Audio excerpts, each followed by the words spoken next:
कांधे पे रख के हाथ मेरे मुझको वो समझाता है, वो देता हर पल साथ मेरा, मेरा हौसला बढ़ाता है। परवाह उसे है मेरी, मैं उसका पहरेदार हूँ। मैं मोदी का परिवार हूँ, मैं मोदी का परिवार हूँ, मैं मोदी का परिवार हूँ, मैं मोदी का परिवार हूँ।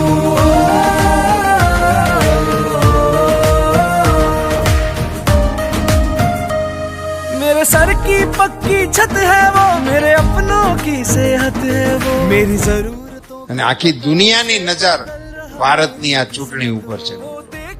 અને એટલા માટે નહીં કે ભાજપ જીતી જાય, એટલા માટે નહીં કે કમળની બોલબાલા થાય, એટલા માટે છે કે વિશ્વને આવા નેતાની જરૂર છે, એટલે દુનિયા એ રાહ।